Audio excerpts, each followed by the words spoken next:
Good morning, dear students. Let us begin with the next part. In the first part, we have learned that there are two sources of history: archaeological and literary sources. Let us deal with these sources in detail. Literary sources. Literary sources are handwritten records that are found on palm leaves, parchment, and barks of trees. Palm leaves means leaves of the palm tree. Parchment. Parchment is basically a paper made from the skin of the animals, and barks of trees.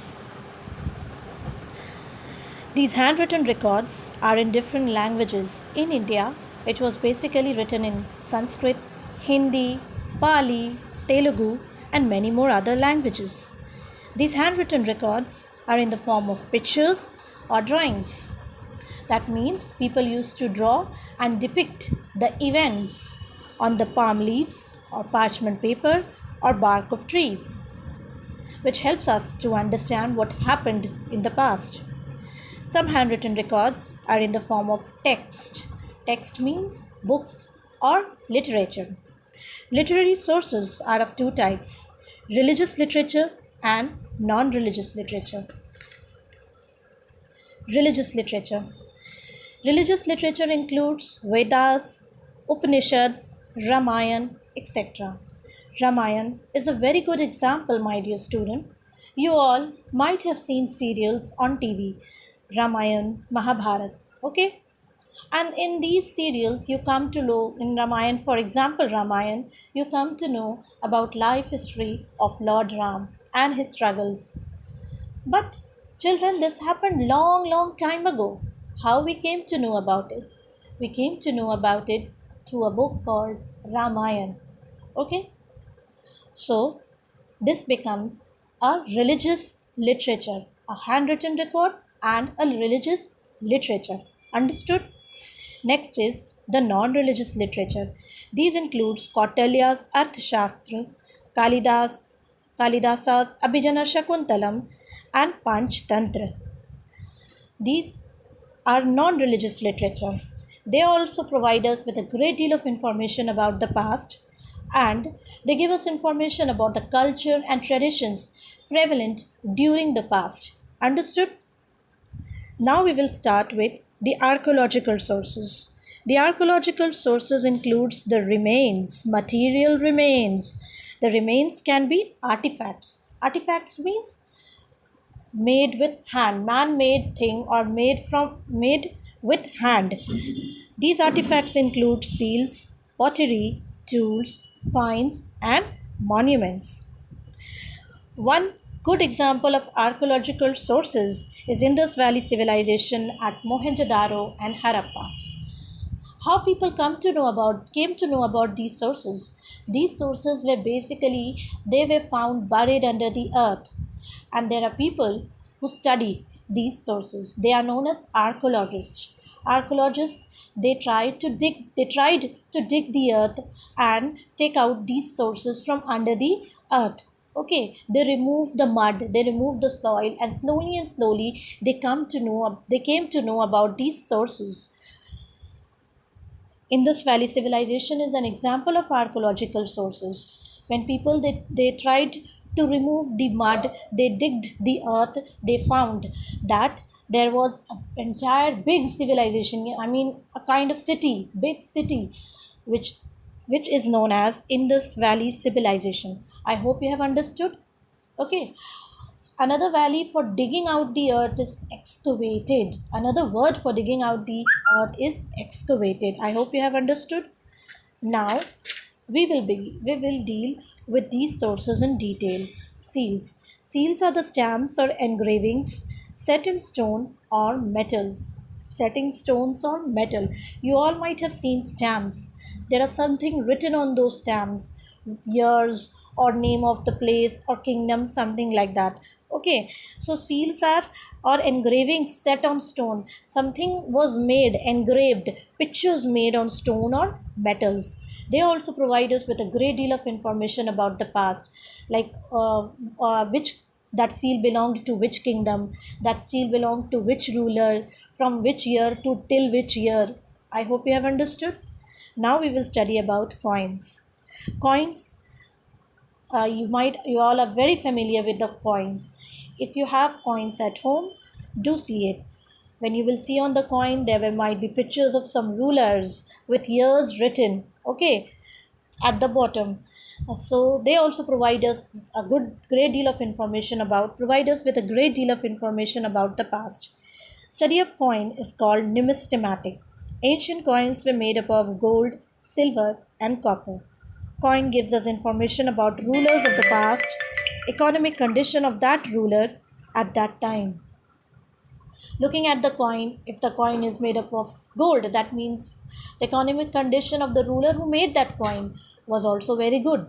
If the coin is made up of silver, that means economic condition of the ruler at that time was moderate. Economic condition means status of that ruler. I hope you have understood. Next, we will deal with the next topic, inscription. Inscriptions are the written records found on pillars, rocks, caves, or copper plates. When archaeologists excavated, that means when they removed the earth, when they removed the mud, they found out that there were pillars also where these handwritten records were there. Rocks, caves, and copper plates. Okay, something was inscribed, something was written on the pillars, okay, on caves, and even on the copper plates. This also provides us with a great deal of information about what happened in the past. Next is the monuments. Monuments, you are very familiar with the monuments. Monuments are historical buildings which provide us with visual evidences of the life of the people of the early times. Visual evidences, that means you can see it and you can understand what happened in the past, because in those monuments at times pictures are drawn about various events which took place at that time. In those monuments, beautiful designs are there, giving us an idea about the painters and the artists during that time. They were so intelligent. Even during the past, they were able to make these good monuments, beautiful monuments, decorated those monuments. One such example is Taj Mahal. When we visit the Taj Mahal, we come to know that about Shah Jahan and his beloved wife Mumtaz Mahal. Thus, monuments also provide us with a great deal of information about the past. Okay. Now, children, we have studied about the various informations. We have studied, dear children, about the various informations, the archaeological sources, and the literary sources which provide us with great deal of information about the past. But these sources are known as historical sources, and there is a need to preserve these sources. Why? Because our past teaches us important lessons. If we will not know about the past, the mistakes done by various rulers in the past, we will not be able to set a good example in the present. If we know what mistakes our rulers did in the past, we will not repeat it in the present generation. So our past teaches us important lessons. History helps us understand other cultures. Through these historical resources, we come to know about the culture and traditions prevalent during the time. And even because it has been preserved, my dear children, these resources have been preserved. That is why some of the culture and traditions are being followed even today. I hope you have understood. Next is historical literature and architectures are proofs of struggle and success of the ancestors. These literatures, these books, and the architectures or the monuments, they are the proof. They give us proof about the struggles and the success of various rulers of the past.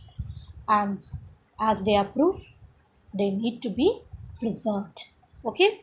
Next is historical sites are major tourist attraction. All these monuments, children, and there are various museums where the artifacts, where coins and seals of the past are still preserved, and people from all over the world, they come to visit these monuments, they come to visit these museums, and then they come to know about the past. But Dear children, when they come, obviously money, they give money, they give entry ticket or something like that, and the money which people get through these help can be used for the welfare of the nation. So, my dear students, we all need to preserve our historical resources as they are very important and they help us to know about the past and also help us to build a better future. So, we should preserve it so that not only we, even a future generation will come to know about it. Okay? So, my dear children, please do read your chapter at home. Thank you.